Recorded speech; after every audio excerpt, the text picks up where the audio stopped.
Welcome to Empowered by Nikki, the podcast where we don't just talk about inclusion, we live it, breathe it, and build it in every conversation. I'm your host, Nikki Sanger, founder, speaker, coach, and relentless advocate for spaces where every voice matters and every story has power.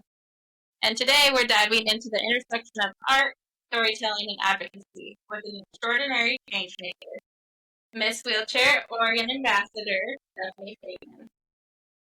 I'll also shine light on NBC Disabilities, the national nonprofit I founded in honor of my daughter Evelyn, who is with me here today, to ensure that children and young adults with disabilities get the adaptive equipment, support, and inclusion they deserve. Because access isn't optional, it's essential. So whether you're driving, walking, or curled up with a cup of something cozy, this is your episode to kind of give you your permission slip to dream louder, speak bolder, and lead from the heart. This is Empowered by Nikki. Let's dive in. Hi, Stephanie. You're fine. I greatly appreciate you guys having me today. Yeah, thank you so much for coming on.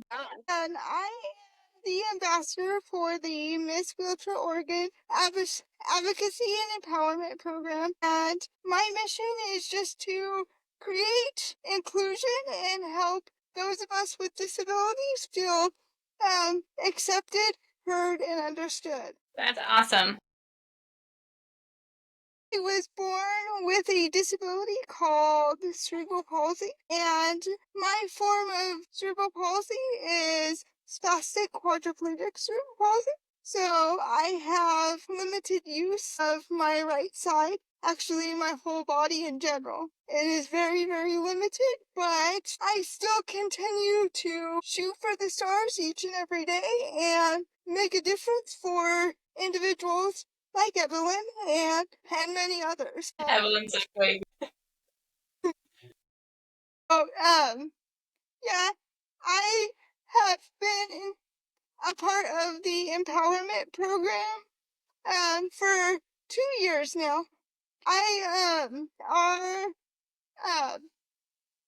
state coordinator who runs the empowerment program, her mission also is to just make everybody feel included, seen, and understood. Because a lot of us in our situation, we feel very, very isolated and not seen by a lot of people. Mm-hmm. So it's like we are trying to get our voices heard out there, so that way people aren't scared of us. For example, like a couple weeks ago, I met an individual who came up to me and she looked at me, super sweet, totally misheard as far as about my situation. And she goes, what is your disease? And I was like, I don't have a disease. I have a disability. Like, you're not going to catch my disability from me. So I knew I didn't take it personal or anything like that. I just turned it into a teaching moment and taught her a little bit about my disability and why I believe God put me here on earth. And I basically told her, that my mission is to help people understand those of us with disabilities, so that way we can be seen, heard, and understood. Every Halloween, as far as to get my mission out there, I promote adaptive Halloween, to where people can come directly to my home and enjoy Halloween just like anybody else. Their disability is not put first in my eyes. Their disability is put last or not even seen at all. When I look at everybody, regardless of the cards that they've been dealt, I don't see disability. I just see the person, and that's who I see. I don't see anybody different. And yeah, well, your Halloween is like super awesome because like our whole group went and we loved it. But, like there's like not that many, I guess, like activities and stuff that kind of brings the community together like that. I wish there was more, and that's one reason why I do what I do, is to get more, as far as more resources out there for individuals in my situation, because when I was Evelyn's age, I didn't get to enjoy Halloween like everybody else because of the factor of having to, go up people's steps, or even just getting to their houses in general was a challenge. So it was very, very limited, and most people didn't understand the concept of having to come to me to bring me the enjoyment. Oftentimes they would just continue on with what they were doing, which is typical. I don't judge anybody for that because most people don't understand our situation unless they live it on a regular basis. So as far as my mission these days with my Halloween, I just do what I can to include everybody the best I can. And whether I have to come to you or so on and so forth, that's what I will do. Mm-hmm. Yeah, I think that's like where it's kind of like in our area, especially with that. Or like rural areas, it's just not that much, and you don't know unless you actually live it. Because I'll never know what you and Evelyn go through mentally, but I'll always see that voice or like use my position to kind of make people aware, like talk to everyone that you meet how you would anyone else. You don't have to like judge them by what they're using or how they look or how they talk or whatever the case may be. And like we talked about this a couple weeks ago over at the sensory place that like I focused on playground initially. They went to bathrooms at schools, not being accessible. And you don't know until you're in that situation a lot of the times. Yeah, and a lot of what I deal with on a regular basis is I've realized that a lot of state resources and state people put us all in a box. And they think that we all require the same needs, which that is not the case. Every disability has its own level, and some may be more severe than others. And it amazes me on how often people put us in a box or push us aside because we have different learning disabilities, so on and so forth.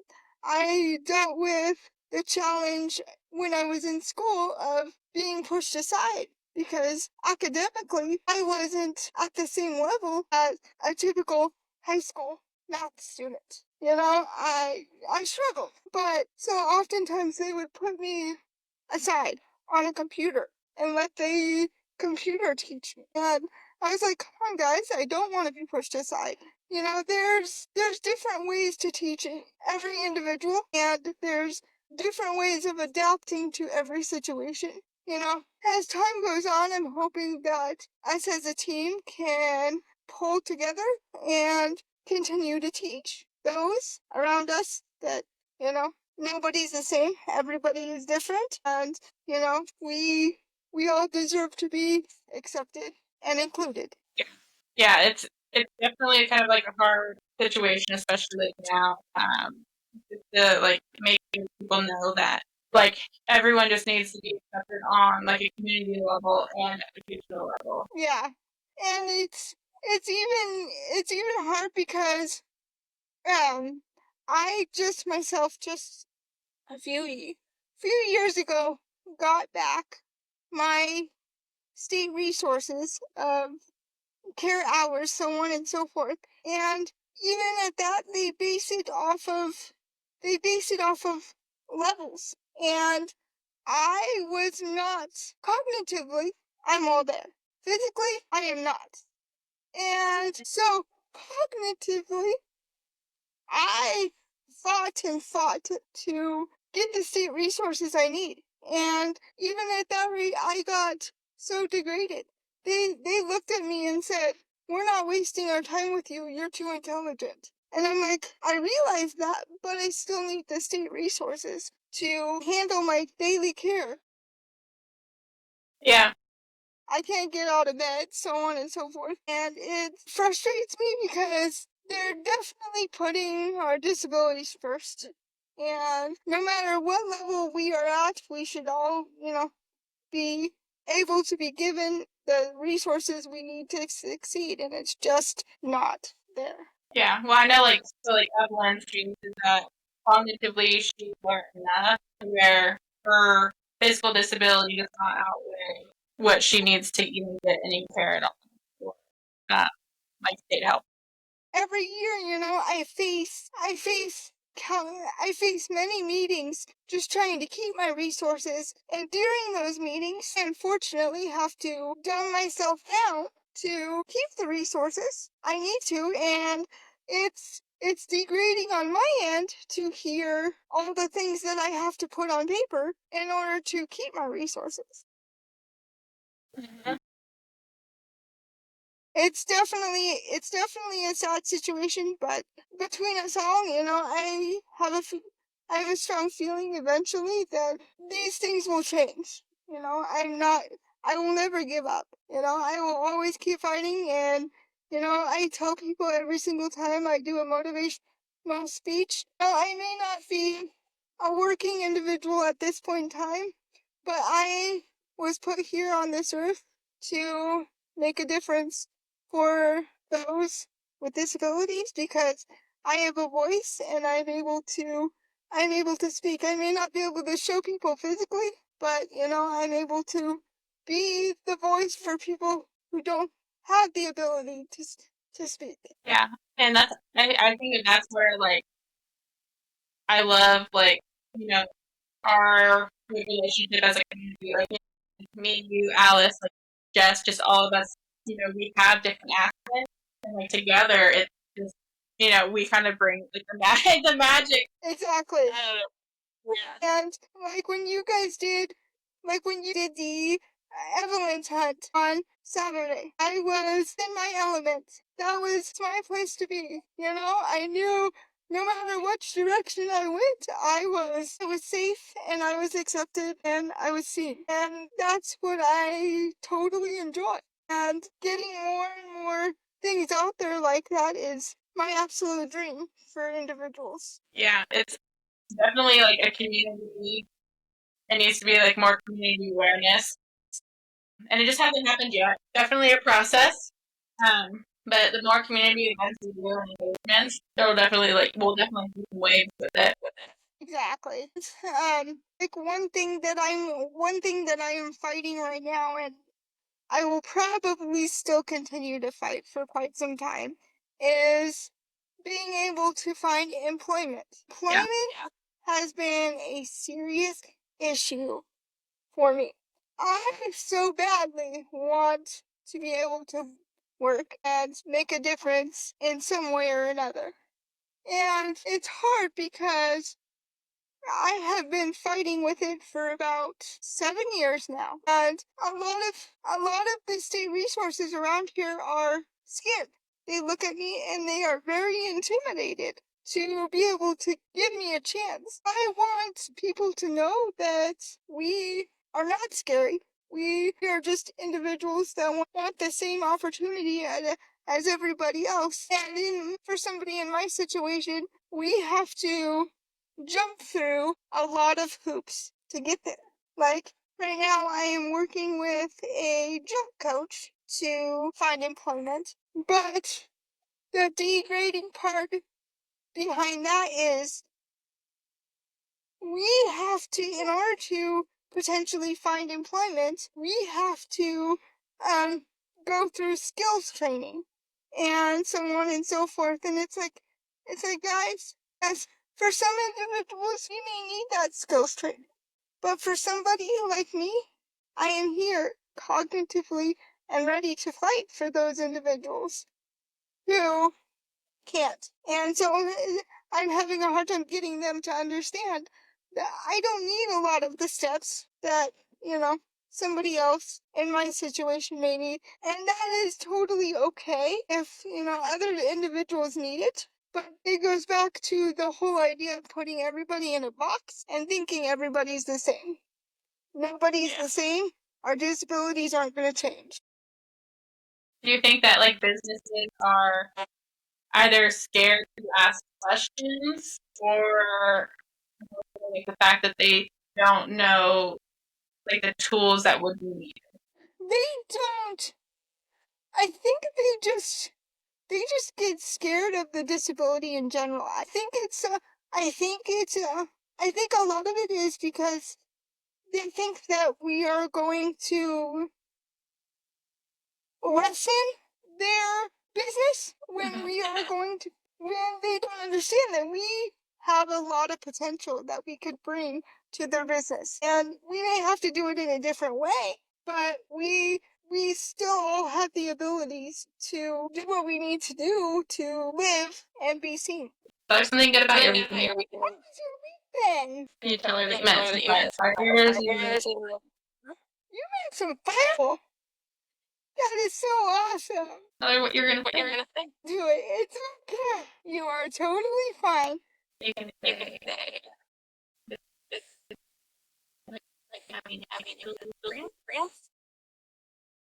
Tell her. That's a way to put it. You can do it. Yeah. Evelyn just had something to say about ramps. Ramps make it easier for her to go to places, and she thinks that if more places had ramps, that people like you and her can access them a lot. Yes, definitely. In fact, one of the big issues I have facing that is going downtown to all the little shops. I can't experience a lot of those businesses because they don't have wheelchair ramps. They don't have accessibility. So it is limited. That is a good question, Evelyn. Yeah, I know, like, so, like, for, like, Jacksonville area and, like, downtown class, a lot of, like, the historic aspect comes into it where they don't want to do certain things, but there's always, you know, other options besides, you know, carrying stuff up and building it out. Like, you could get the ramps that they need to go in the doorways. Yeah.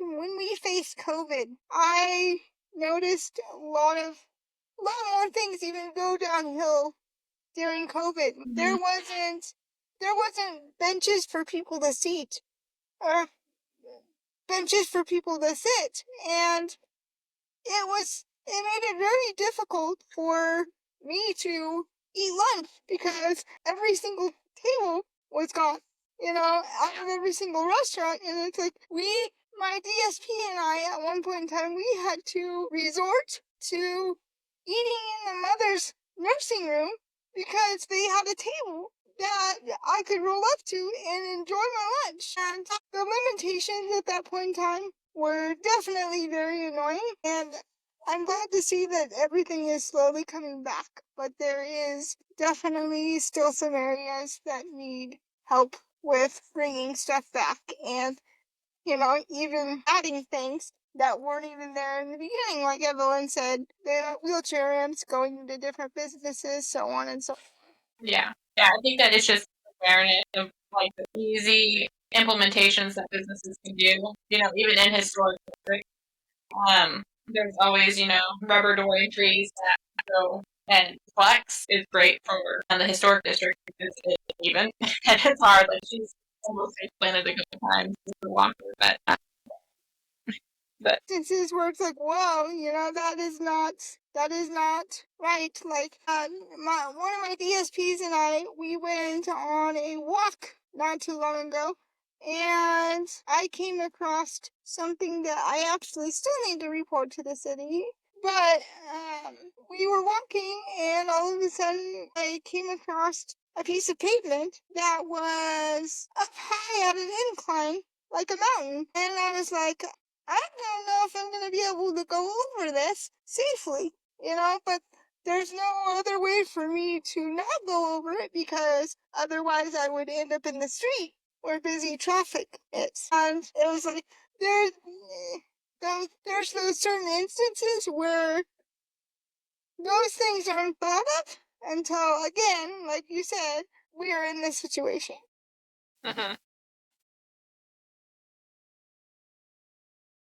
Shy. she's being shy. Yes. What have you done with her today? What did we do today? We made Some fun. We made slime. We had She had a dentist appointment this morning. You had a dentist appointment? Hey, I had to schedule a dentist appointment yesterday. Fine. Dentist appointment.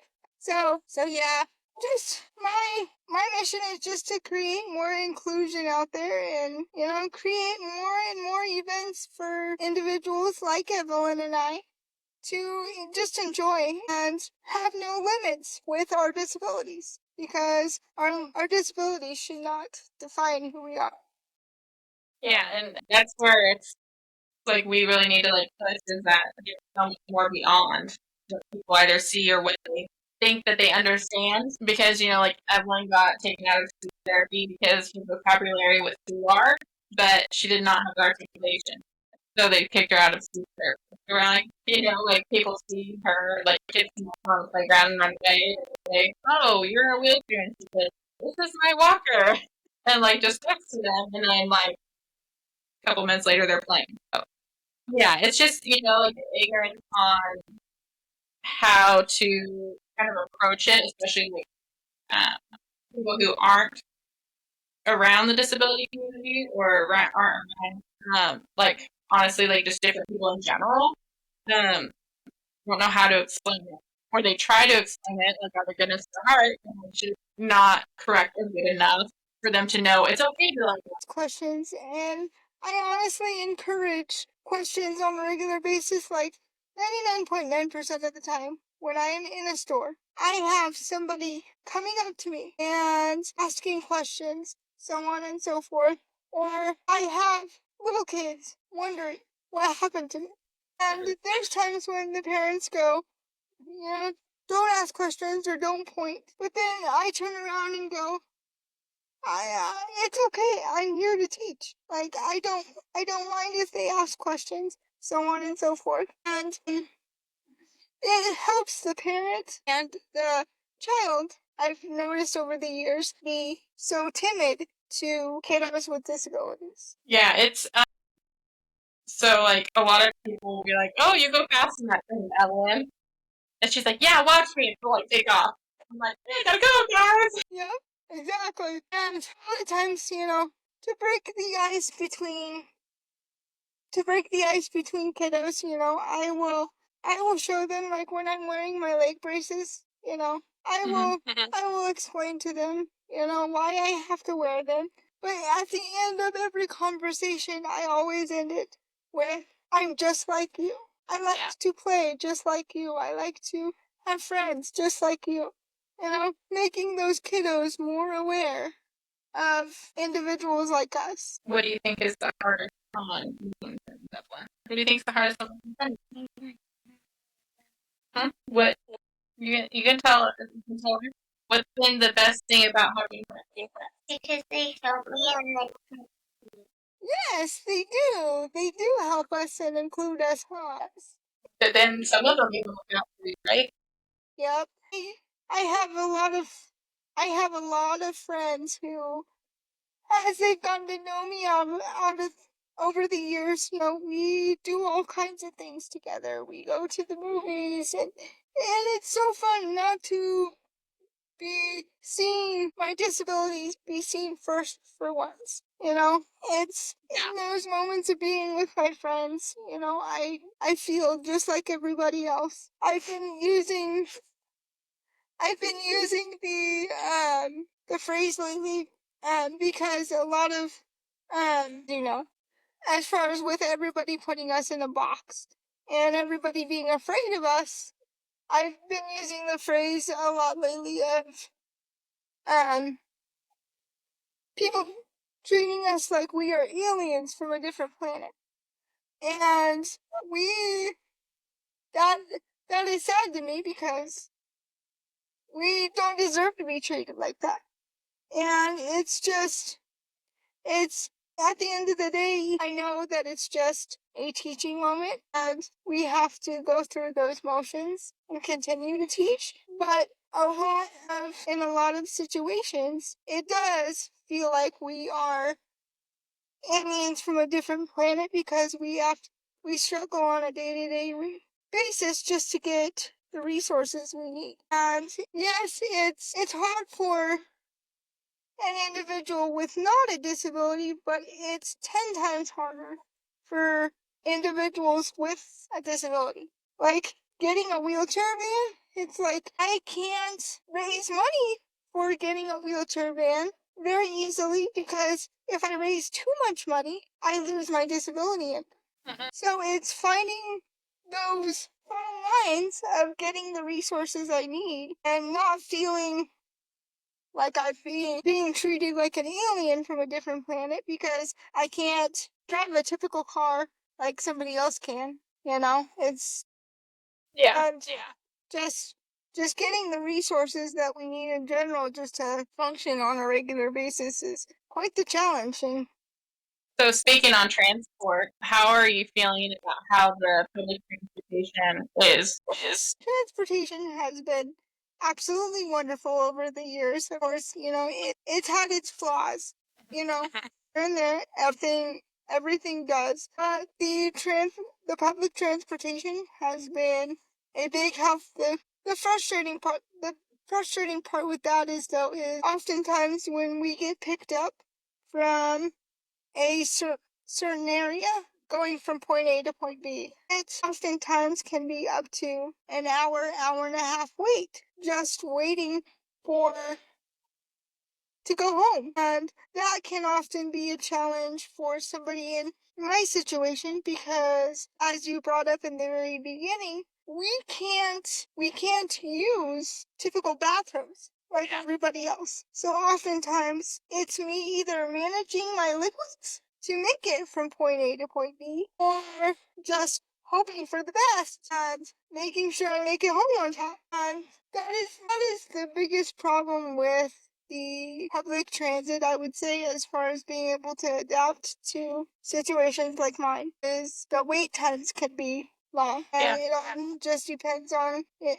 Once you get on the bus, you also have, okay, what people do they have to drop off first? Or what people, because on public transit, they have a half an hour leeway. So they can take up to a half an hour before they drop you off at the destination you need to be dropped off at. And that can also lead to challenges also. So it's transit as far as has been great as far as getting to different places. I wish that they had the ability to run on the weekends. But as of right now, like I've been trying to convince them to make time slots for the weekends. And it's also hard because public transit has a certain mapping zone. So even if I wanted to use public transit, say they were running on the weekends, I still have to deal with that mapping zone of where they can go. So, say for instance, if I wanted to take it out to the Easter egg hunt we did last weekend, I couldn't do that because it's out of their mapping zone. Okay. So then, comes another challenge of, okay, so how are we going to get me out there to be able to enjoy these things like I should be able to? So that's when, my portable power chair comes in handy. I'm thankful for Hassel for donating that to me this last year. Because otherwise, I would still be limited. Weekends I'm very limited to home unless I have my power chair or my portable power chair because I don't have transportation for my big power chair on the weekends, and it doesn't have full back. So, and I would say that's two of the major flaws with public transit. I'm hoping eventually, through my voice and the voice of many others, that eventually, those kinks will be worked out, because we should be able to enjoy doing things on the weekends, just like anybody else going to church and so on and so forth. Yeah, I think that was one thing about Evelyn's Hunt is that we didn't take into consideration on the location for public transit. Because last year we were out here between the river right there, things like that, and making sure that kids didn't run off. it just obviously wasn't the right area for that, especially without growing. Yeah, and so like that's when we're like, oh, this is perfect. But yeah, maybe if we did it at that location again next year, talking public transit to be able to bring people out that day and just cover the cost of whatever. Once we're able to get public transit to be able to, because I'm pretty sure that there is a lot of families out there, especially in my situation, who have individuals with limited mobility who would enjoy having public transit be able to take them out to an event like the Evelyn's Hunt. Yeah. I think that definitely having pulling together more and more resources over the years will definitely greatly impact our lives and the lives of many others. Mm-hmm. I know it's going to be a fight, and it'll always be a fight. It'll be a tad bit easier as time goes on. But through the voices of many, I am not giving up hope that we will be able to make a difference. It may be a slow difference, but eventually we will be able to make a difference. I do know that. Evelyn? Hi, sweet girl. Hey. What did you end up naming your horses?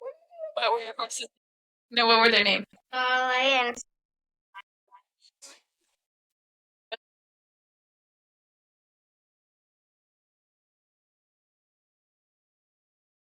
Yeah, it was.